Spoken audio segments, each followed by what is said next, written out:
Sachin Bhandary from The Story Co.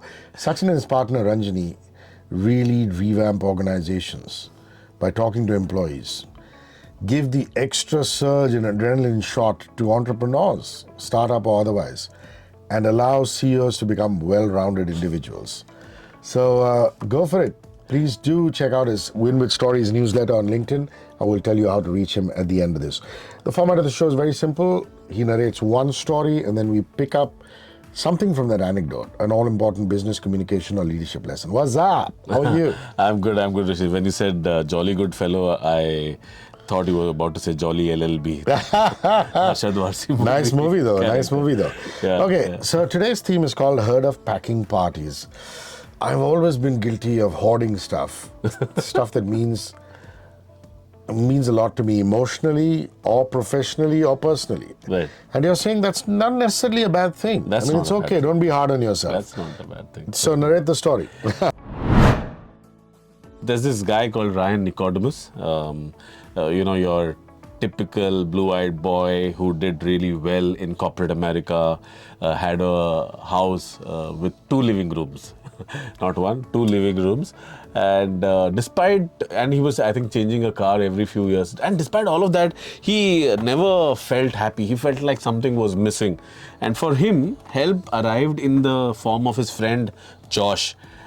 Josh spoke to him and he said that, you actually need to focus on what is this term, this philosophy of less is more, which is what minimalism is all about. And he said, why don't you do something interesting?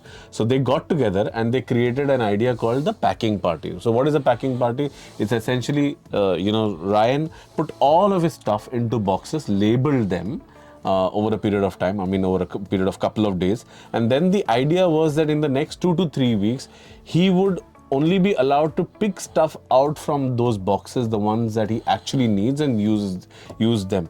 And interestingly, he used only 20% of the things that he owned. So things like toothbrush, clothes, laptop, etc., etc. So 80% of the stuff was just lying around with no use, no emotional purpose being served by that thing. And that's how Ryan started minimalizing his life. And that's how this company called the Minimalists also started. It's actually workshops, books, courses. They also have a couple of documentaries on Netflix, and they are actually evangelizing this entire concept and philosophy of minimalism for the modern age worker, professional citizen. I'm going to come to the marketing, communication and leadership lesson, but there's a book that you'd like us to read, which is kind of in synergy with this thought process. That is right. That book is Deep Work by Professor Cal Newport. And I think a lot of my working style changed after I read this book about 3 years ago.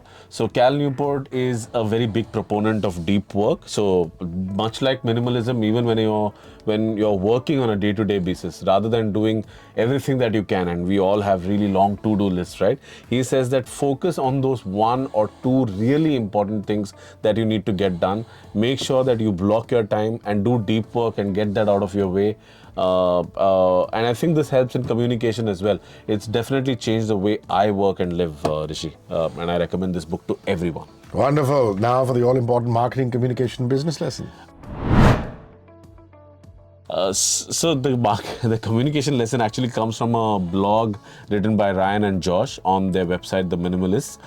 And they say that, write your text messages like how you would write normal prose. We are all now in the habit of just using emojis or shortcuts and all of these things while we are writing text messages. And sometimes we wonder that when we are doing proper communication, business communication or formal communication, why is it that we sound so lame? That is because your texts are lame and you've gotten used to them, and it's very difficult for you to actually switch and become formal or become good in your communication when the situation requires you to do so. So their suggestion is that whenever you're writing a simple casual text also, ask yourself, are you being proper in your communication? Are you being deliberate in your communication? And what is it that you want to express? Is that getting expressed in the right manner or not? Because when you actually do your casual communication in the right way, the formal communication will automatically fall into place. So that's the communication tip for today. Amazing. Sachin Bhandary, where can one reach out to you and how can one hire your services? It's very simple. Look for Sachin Bhandary on LinkedIn. That's Sachin is easy. Bhandary is Bhandary and not I. And on my profile, there's a link which says get in touch or stay in touch. Click on that link. You can either subscribe to my newsletter, Win with Stories, a short story and a communication message delivered every Wednesday evening in your inbox, or you can book my time for a Zoom call and we can discuss how I can help you navigate some communication challenges either for your team, organization, or for yourself as an executive or a founder. I imagine you'll be back in Mysuru next week, your current place of residence. That is and right. Mumbai shall miss you. We shall chat. Look forward to it, Hrishi. 94.3 Radio 1.